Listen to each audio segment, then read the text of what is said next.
2 சட்டம் கொடுத்திருக்காங்க. ஆல்ரெடி நம்ம ஷத்தாவுடைய முதல் வகையிலேயே சொல்லிட்டோம். ஒரு எழுத்துக்கு மேல எத்தனை சட்டம் வந்திருக்குங்கிறத நம்ம ஃபர்ஸ்டே சொல்லிடணும். பாவுக்கு மேல 2 சட்டம் கொடுத்திருக்காங்க. 1 ஷத்து கொடுத்திருக்காங்க. இது எத்தனாவது வகை அப்படிங்கறத நம்ம மென்ஷன் பண்ணணும்.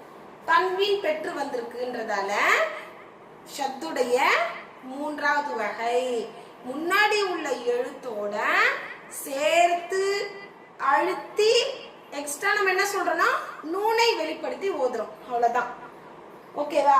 3வது வகை சட்டத்தை எப்படி நம்ம எக்ஸ்பிளைன் பண்ணணும்? ஷத்துடைய 3வது வகை இதை முன்னாடி உள்ள எழுத்தோட சேர்த்து அழுத்தி நூனை வெளிப்படுத்தி ஓத வேண்டும். ரப்புன். இப்ப பாருங்க ஃபஜ்ஜினுக்கு சட்டம் சொல்ற பாருங்க. ஃபாவுக்கு மேல ஜபர் கொடுத்திருக்காங்க. இது ஹரக்கத் சட்டம். நீட்டியோ தெளிவில்லாமல் ஓதக்கூடாது. ஃபா ஜபர் ஃப. ஜீம்க்கு 2 சட்டம் கொடுத்திருக்காங்க. என்னன்னா பாருங்க ஷத்து தன்வீன். இந்த ஷத்து 3வது வகையான ஷத்து. இதை முன்னாடி உள்ள எழுத்தோட சேர்த்து அழுத்தி நூனை வெளிப்படுத்தி ஓத வேண்டும். ஃபஜ்ஜின். ஓகேவா? எப்படி சட்டம் சொல்லணும் அப்படிங்கிறது புரிஞ்சுக்கோங்க.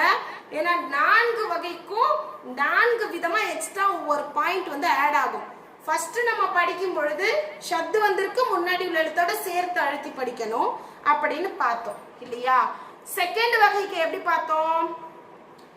அலிஃப்லாம் வந்திருக்கும், அதை விட்டுட்டு முன்னாடி உள்ள எழுத்தோட சேர்த்து அழுத்தி படிக்கிறோம். 3வது வகைக்கு தன்வீன் வந்திருக்கு இல்லையா? தன்வீன் வந்ததால அந்த நூனை வெளிப்படுத்தி ஓதணுங்கிறத லாஸ்டா நம்ம வெளிப்படுத்துறோம். எப்படி? ஷத்துடைய 3வது வகை முன்னாடி உள்ள எழுத்தோட சேர்த்து அழுத்தி நூனை வெளிப்படுத்தி ஓதும். அவ்வளவுதான்.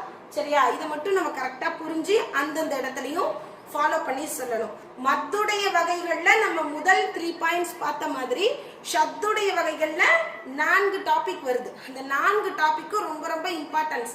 சோ நம்ம என்ன செய்யணும்? இதை நல்லா புரிஞ்சு சொல்லி பார்த்து படிக்கணும். சரியா? இன்ஷா அல்லாஹ் புரிஞ்சதை ஹிண்ட்ஸ் எடுத்துட்டு ஒரு நாள் ஒவ்வொன்றா போட்டாலும் சரி, இல்ல ஃபுல்லா நீங்க ஃபினிஷ் பண்ணாலும் ஓகே தான். உங்களுக்கு எப்படி கம்ஃபர்டபுளா இருக்கோ அதுக்கேற்ற மாதிரி நீங்க போடுங்க. இப்போ ஃபர்ஸ்ட் வரி நம்ம வந்து என்ன பண்ணோம்? நார்மலா நம்ம சேர்த்து அழுத்தி படிச்சோம். அடுத்த வரியில எழுத்தும் கூட்டிட்டோம், சட்டம் எக்ஸ்பிளைனும் ஃபினிஷ் பண்ணிட்டோம்.